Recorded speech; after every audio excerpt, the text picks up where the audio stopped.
Om Swastiastu. Perkenalkan, nama saya Dewa Ayu Dek Komangmayani dengan NIM 1901050. Perkenalkan, nama saya Ida Ayu Putu Anggrini, NIM 19011051. Perkenalkan, nama saya Madus Darmini, NIM 19011056. Pengertian analisis titik impas dan manfaatnya. Berikut penjelasannya. Pengertian analisis titik impas. Analisis titik impas adalah volume penjualan dengan jumlah pendapatan dan jumlah bebannya sama. Dalam artiannya, perusahaan tidak memperoleh keuntungan dan tidak mengalami kerugian. Adanya analisis titik impas ini memberikan peran penting bagi setiap usaha yang dibuka dalam menarik produk dan mengembangkan produk, serta dapat dijadikan acuan untuk menutup perusahaan yang dianggap tidak menguntungkan. Nah, dibalik itu semua, adanya analisis titik impas ini memberikan manfaat. Manfaat yang diberikan sangat menguntungkan bagi usaha, baik itu yang bergerak dalam bidang jasa maupun manufaktur. Berikut manfaat yang dapat diperoleh dari adanya analisis titik impas. Di antaranya, dijadikan sebagai alat untuk mengukur berapa besar laba atau keuntungan yang diperoleh perusahaan. Dengan adanya analisis titik impas juga dapat memperoleh informasi seberapa besar kemajuan perusahaan tersebut. Dan perusahaan dapat dipermudah dengan pembuatan laporan yang tidak dilakukan secara manual.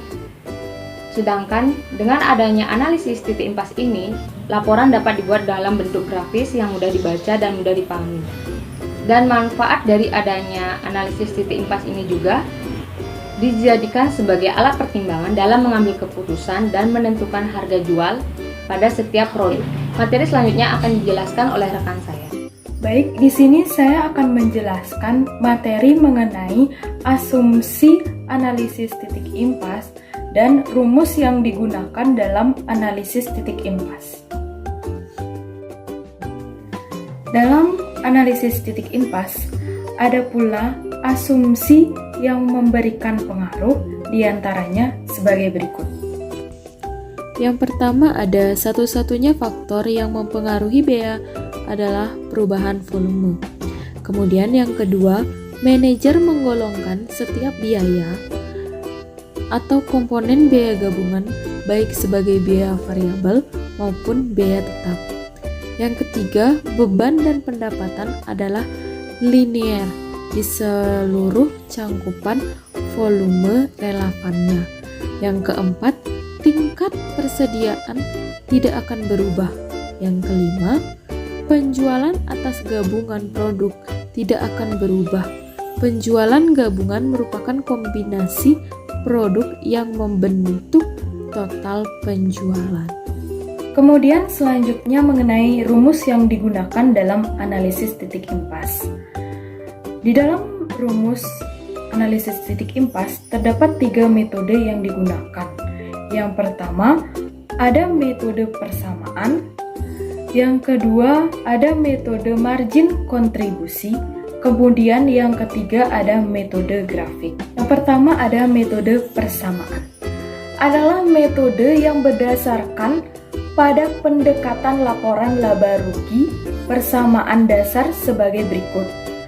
Penghasilan laba sama dengan biaya total, penghasilan total sama dengan biaya variabel, dan biaya tetap.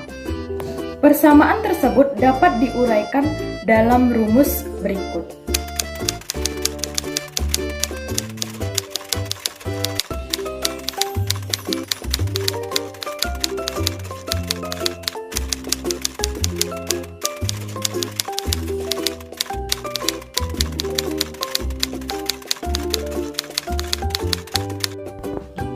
Pada keadaan titik impas, laba operasi sama dengan 0, sehingga akan menghasilkan jumlah produk atau dalam satuan unit maupun satuan uang penjualan yang dijual mencapai titik impas ditambah biaya total.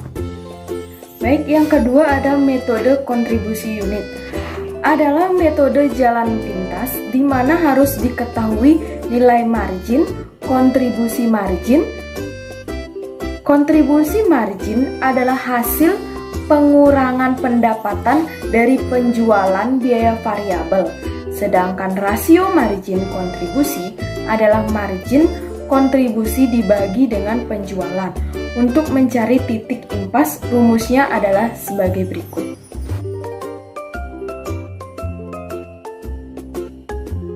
Baik, yang ketiga ada metode grafis.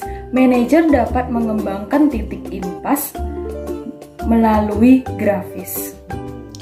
Grafis titik impas akan menunjukkan volume penjualan pada sumbu X atau garis horizontal dan biaya akan terletak pada sumbu Y atau garis vertikal. Sedangkan titik impas akan terletak pada perpotongan antara garis pendapatan dan garis biaya. Garis sebelah kiri garis impas menunjukkan sisi kerugian. Sebaliknya, sisi kanan menunjukkan sisi laba usaha. Baik, di sini saya akan menjelaskan materi kelemahan analisis titik impas. Analisis ini banyak digunakan oleh perusahaan, tetapi tidak dapat dilupakan bahwa analisis ini mempunyai beberapa kelemahan.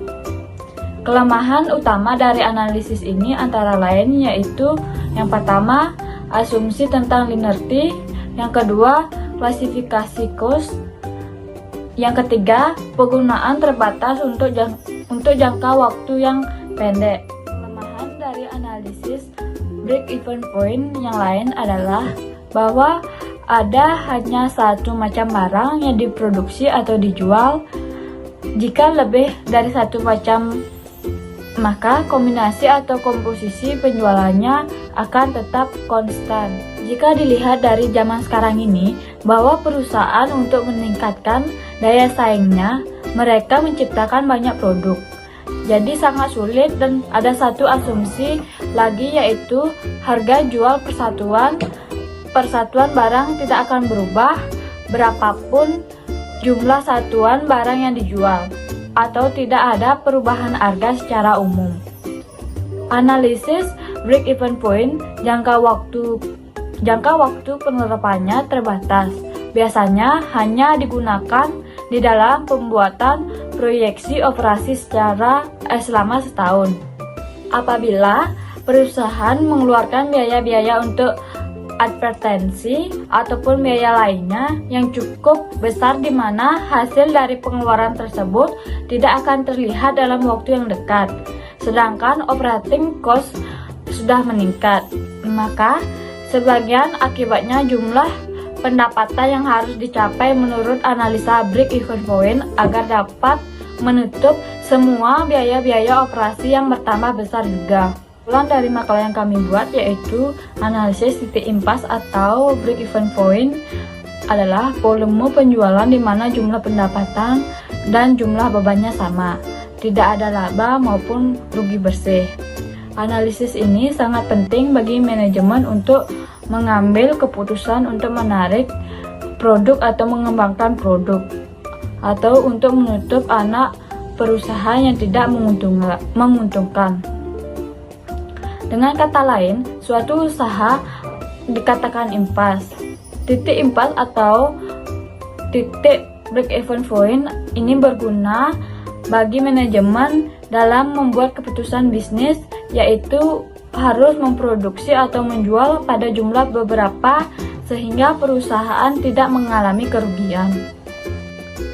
Sehingga manajemen tahu apabila ingin jumlah keuntungan tertentu, maka harus memproduksi atau dapat menjual suatu jumlah yang dihitung berdasarkan titik impas tersebut. Dalam menentukan titik impas, tidak lepas dari asumsi-asumsi dasar yang harus dipenuhi. Paling tidak ada 4 hal yang harus dipenuhi untuk menghitung titik impas, yaitu biaya tetap, biaya variabel, harga jual per unit, produksi penjualan maksimum. Ketiga metode tersebut apabila diterapkan maka menghasilkan nilai yang sama. Analisis ini mempunyai manfaat sebagai dasar perencanaan produksi dan penjualan bagi manajemen, akan tetapi di balik kegunaannya, analisis ini mempunyai kelemahan-kelemahan yang berkaitan dengan linear tree, klasifikasi biaya, dan jangka waktu penggunaannya. Sekian materi dari kelompok kami, saya ucapkan terima kasih dan Om Santi Santi Om.